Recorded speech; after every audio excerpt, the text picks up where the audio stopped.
ሰላም ውድ የጤና ጉዳይ ዩቲዩብ ቤተሰቦቼ እንደምን ቆያችሁ? እንግዲህ ዛሬ ከእግር እብጠት መንስኤዎች ጋር በተያያዘ መንስኤውንና ወሳኝ የሚባሉ የመፍትሄ መንገዶችን በተመለከተ አስፈላጊ የሆኑ መረጃዎችን በተሰናዳ መልኩ ይዤላችሁ መጥቻለሁ። ከዚህም ጋር በተያያዘ አንዳንድ ጠቃሚ መረጃዎችን ለእናንተ አደርሳለሁ። እንግዲህ እናንተም የሚጠቅመንን መረጃ ላጋራችሁ እችል ዘንድ ቻናሉን ሰብስክራይብ ማድረግ እንዳይረሳ። ለዚህ ቻናል አዲስ ከሆናችሁ ደግሞ ሰብስክራይብ እያደረጋችሁ ቤተሰብ ከሆናችሁ ደግሞ ላይክን እየተጫናችሁ የዚህ አስተማሪና ቁም ነገር አዘል ቻናል ቤተሰብ እንድትሆኑ ጋብዛችኋለሁ። መልካም ቆይታ ይሁንላችሁ። የእግር እብጠት በተለያዩ የጤና ችግሮች ምክንያት የሚፈጠር የእብጠት አይነት ነው። በእግር ወይም በቁርጭምጭሚት ላይ ያለው እብጠት በአካል ጉዳት፣ በኢንፌክሽን፣ በልብ ድካም፣ በኩላሊት በሽታና በሌሎች የጤና ችግሮች ምክንያት ሊከሰት ይችላል። አንድ ሰው በተደጋጋሚ ወይም በማያቋርጥ መልኩ እብጠት ካጋጠመው ሐኪም ማነጋገር አስፈላጊ ነው። ምክንያቱም የእግር እብጠት ከተለመዱት የበሽታ ምልክቶች ውጪ ከባድ የጤና ችግር ምክንያትም ሊሆን ስለሚችል ማለት ነው። እነዚህንና መሰል የሆኑ የጤና ችግሮችን ስንመለከት ታዲያ የእግር እብጠት በተለያዩ ምክንያቶች ሊከሰት ይችላል። ከነሱም መካከል አንደኛ የፈሳሽ መጨመር። በእግር ቲሹዎች ውስጥ ፈሳሽ በመከማቸት ምክንያት የሚከሰት የእግር እብጠት የፔሪፈራል እብጠት በመባል ይታወቃል። ይህም ደም በሰውነት ውስጥ በሚዘዋወርበት ጊዜ በሚፈጠር ችግር ምክንያት ሊከሰት ይችላል። ከዚህም በተጨማሪ ደግሞ በሊምፋቲክ ሲስተም ወይም በኩላሊት ችግር ምክንያት ሊከሰት ይችላል። የእግር እብጠት ሁልጊዜ የልብ ወይም የደም ዝውውር ችግር ምልክት አይደለም። ስለዚህ ከመጠን ያለፈ ውፍረት፣ እንቅስቃሴ አልባነት፣ ለረጅም ጊዜ በመቀመጥ ወይም በመቆም ወይም ደግሞ ጠባብ ስቶኪንጎችን እንዲሁም ጂንስን በመልበስ በፈሳሽ ክምችት ምክንያት እብጠት ሊከሰትብን ይችላል። ይህ ሁኔታ ማንኛውንም ሰው ሊጎዳ ይችላል። ነገር ግን በእርግዝና ወቅትና ከ65 ዓመት በላይ በሆኑ ሰዎች ላይ በጣም በተደጋጋሚ የሚከሰት ነው። ይህ በልብ፣ በደም ስሮች፣ በሊምፋቲክ ሲስተም ወይም በኩላሊት ላይ ችግሮች ሲያጋጥመን የእግር እብጠት ሊከሰትብን ይችላል። በተጨማሪም ደግሞ በእግሮች ላይ ፈሳሽ እንዲከማች ከሚያደርጉ አንዳንድ ነገሮች መካከል ደግሞ የካርዲዮሚዮፓቲ ወይም የልብ ጡንቻ ችግር፣ ኬሞቴራፒ፣ የጥልቅ ደም መላሽ ቧንቧዎች ችግር፣ የልብ ድካም፣ ሆርሞን ሕክምና፣ የኩላሊት ችግሮች፣ የጉበት ችግሮች፣ ከመጠን ያለፈ ውፍረት፣ እንደ አድቪል ወይም አሌቭ ያሉ የሕክምና ማስታገሻዎች፣ እርግዝና፣ ጨዋማ ምግቦችና እንደ የስኳር በሽታ ወይም የደም ግፊት ያሉ አንዳንድ መድኃኒቶች ለእግር እብጠት ዋና መንስኤዎች ናቸው ከሚባሉት ውስጥ ይጠቀሳሉ። ሁለተኛ፣ የደም ስር ችግሮች። የደም መላሽ ቧንቧዎች ችግር አለብን ማለት በእግራችን ደም ስር ውስጥ ያለ የደም መርጋት ችግር አለ ማለት ነው። ያ ደግሞ ለእግር እብጠት መፈጠር ከፍተኛን አስተዋጽኦ ያደርጋል። ታዲያ ይህ ችግር ደግሞ ሊከሰትብንና ወደ ሳንባችን ሊሄድ ይችላል። ይህም ለሕይወት አስጊ የሆነ የፐልመነሪ ኤምቦሊዝም ያስከትላል። ከመጀመሪያዎቹ የደም መላሽ ቧንቧዎች ችግር ወይም ትሮምቦፌልቢቲስ ምልክቶች አንዱ የእግር እብጠት ሲሆን በተለይም በቁርጭምጭሚት አካባቢ እብጠት መከሰት ነው። በተለይም ደግሞ በአንድ እግር ላይ እብጠት ካለብን ወይም የእግር ህመም፣ ሰማያዊ ከለር ያለው የደም ስር ምልክቶች ውስጥ አንዳቸውም ቢሆን ከታዩብን ወዲያውኑ ሕክምና ማግኘት ይኖርብናል። ሶስተኛ፣ የቫርኮስ ደም መላሽ ቧንቧዎችና ስር የሰደደ የደም ስር እጥረት። እነዚህ ሁኔታዎች የሚከሰቱት በእግራችን ውስጥ ያሉት ቫልቮች ደም ወደ ልብ እንዲፈስ ካላደረጉ ነው። በምትኩ ደም ይከማቻል እናም በአንድ ቦታ ውስጥ ይሰበሰባል። ይህም በቆዳ ላይ የቫርኮስ ደም መላሽ ቧንቧዎች ላይ ቀላ ያለ ስብስቦችን ይፈጥራል። አንዳንድ ጊዜ ደግሞ እግሮቻችን እንዲያብጡ ሊያደርግ ይችላል። ከዚህም በተጨማሪ ደግሞ አንዳንድ ሌሎች ምልክቶች ሊከሰቱብን ይችላሉ። ለምሳሌ ለረጅም ጊዜ ከተቀመጥን ወይም ከቆምን በኋላ ህመም፣ የቆዳ ቀለም ለውጦች፣ እንደ ቀይ ወይም ወይን ጠጅ መሰል ደም መላሽ ቧንቧዎች ወይም የታችኛው እግሮቻችን ላይ ያለው የሚስተዋል ቡናማ ቆዳ፣ ደረቅ፣ የተቆጣና የተሰነጠቀ ቆዳ እንዲሁም ቁስሎች ሊከሰትብን ይችላል። አራተኛ፣ የኩላሊት ችግሮች። የረጅም ጊዜ የኩላሊት በሽታ የሚከሰተው ኩላሊት በሚገባው መንገድ ካልሰራ ነው።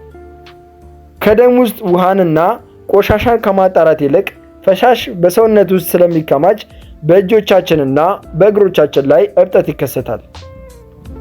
አጣዳፊ የኩላሊት ውድቀት ወይም ኩላሊታችን በድንገት መስራት ሲያቆም፣ እንዲሁም ደግሞ እግሮቻችንና ቁርጭምጭሚቶቻችን እንዲያብጡ ሊያደርግ ይችላል ማለት ነው።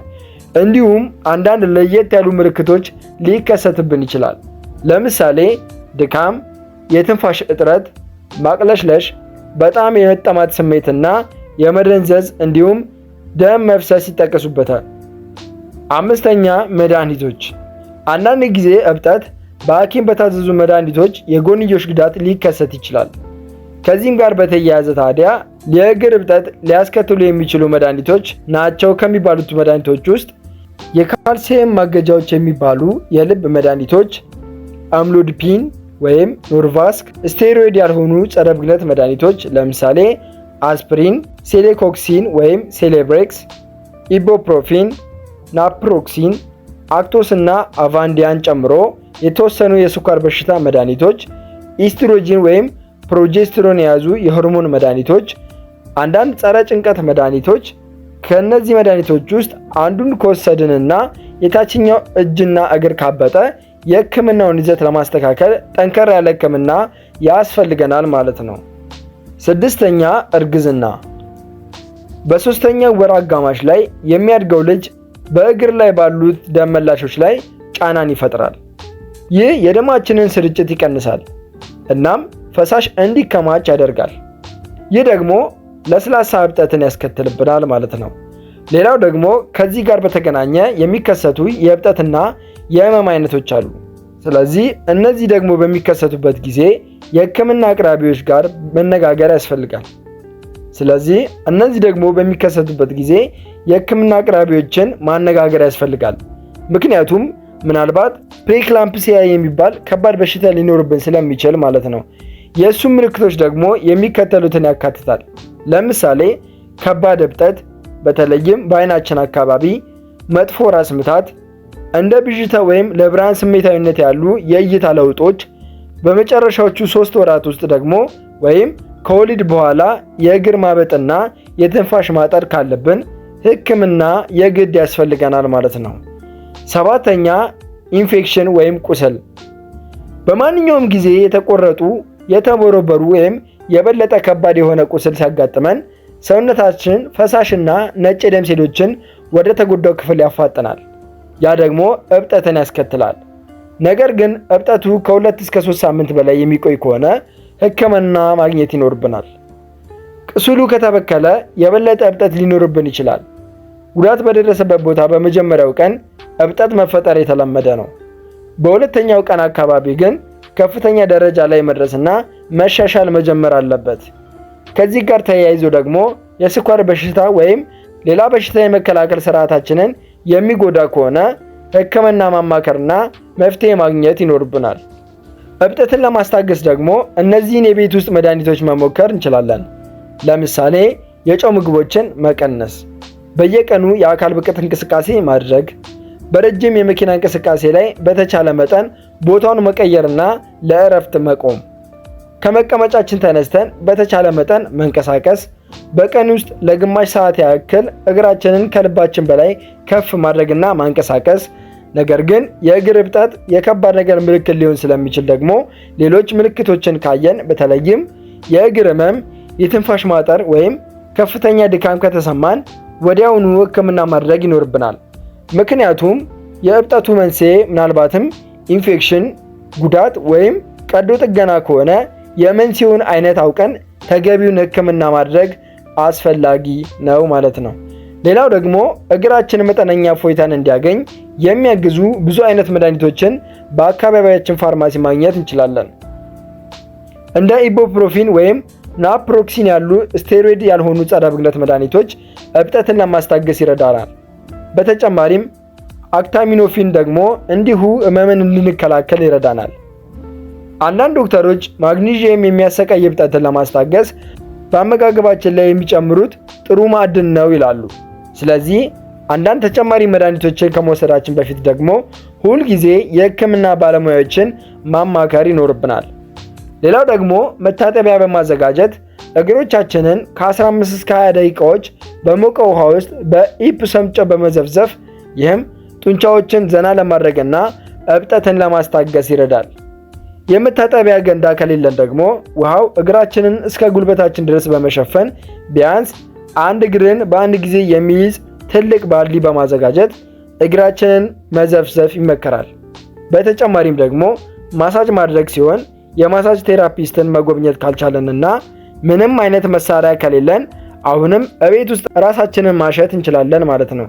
በመጨረሻም እንቅስቃሴ ማድረግ ሲሆን በአንድ ቦታ ላይ ለረጅም ጊዜ መቀመጥ ወይም መቆም የሚያሰቃየውን እብጠት እንዲባባስ ሊያደርገው ይችላል።